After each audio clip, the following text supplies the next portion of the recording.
Okay, welcome everyone. This is an example from section 7.3, estimating a population standard deviation or variance. This is question number 1 in the homework, or you can also refer to 7.3.5-T. So use the given information to find the number of degrees of freedom, the critical values chi-squared left and chi-squared right, and the confidence interval estimate of sigma, the population standard deviation. It is reasonable to assume that a simple random sample has been selected from a population with a normal distribution. Our summary data for nicotine in menthol cigarettes, where we are finding a 98% confidence level, is the sample size is n equals 29, and the sample standard deviation is 0.27 milligrams. Now, the first question in this, there's 4 parts to this question. The first part is what are the degrees of freedom for this sample? This is a sample of size 29, so we're going to subtract 1 from that to get the degrees of freedom. So our degrees of freedom here would be 28. And I'm going to go ahead and check my answer. And we get that one right. Now, the next part of this question asks, what is the chi-square left value? Now, you can assume it's going to ask after that, what's the chi-square right value? And then after that, you can assume it's going to ask for the confidence interval. So let's just go ahead and build the confidence interval right out of the gate.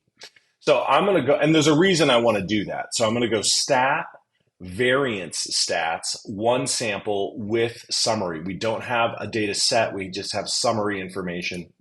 Now, our variance for the sample is the standard deviation squared. So our standard deviation is 0.27. So if we square that, we will have the sample variance. So I'm going to just type in 0.27, and I'm going to raise that. I'm going to use the caret, that's Shift 6 on your keyboard.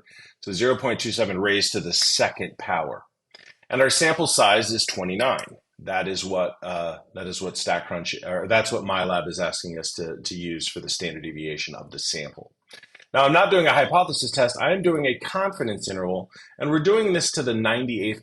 We're doing it to 98%. So our level, I want to change it from 95 to 98. The default is 95, so we want to update that to 98. Now, if I select Show Critical Value here, this is going to show me my chi-squared left and my chi-squared right within the StatCrunch output. So from here, I just go ahead and hit Compute, and now I have this nice output. This is my chi-squared left, or my lower bound. StatCrunch refers to it as lower and upper. MyLab calls it left and right. So left is lower and right is upper. So if I were to type this into 3 decimal places, I'm going to type in 13.565. So 13.565. We should get that right, and we do. All right, so we're doing good. Now our chi-squared right, that's just going to be our chi-square upper value rounded to 3 decimal places. So 48.278. So 48.278. I'm going to double check that. 48.278. It looks like I rounded correctly, and we should get that right, and we do. Now StatCrunch is going to, MyLab is going to ask you for the confidence interval. Well, we already calculated that, so we have that right here. The only thing we have to remember here is that these are variances. Notice that this is a variance. So we have to take the square root of the lower limit and the upper limit. So I'm going to bring my calculator over here. And for the first thing I'm going to type in is I'm going to do my second x squared. That's going to give me the square root. And then I'm going to just type in this whole number here. So 0.042279921. I hit enter, and there's my lower bound for my confidence interval. So they want 2 decimal places, so we'll call that 0.21. 0.21 there. Oh, you can't see that. Let's type that in, 0.21.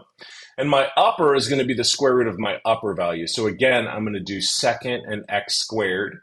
That's going to get me my square root. Notice that's the sub feature above that button. And I type in 0.15047871. I'm going to hit enter there, and I get 0.3879158554. I'm going to round that to 2 decimal places. So I'm going to type in 0.39, and we should get that correct, and we do. So that is how you can accomplish finding the confidence interval of or estimating a population standard deviation or variance using confidence intervals. In this exercise, we covered how to find degrees of freedom. We covered how to find your critical values for chi-squared left and chi-squared right. And of course, how to find the confidence interval estimate.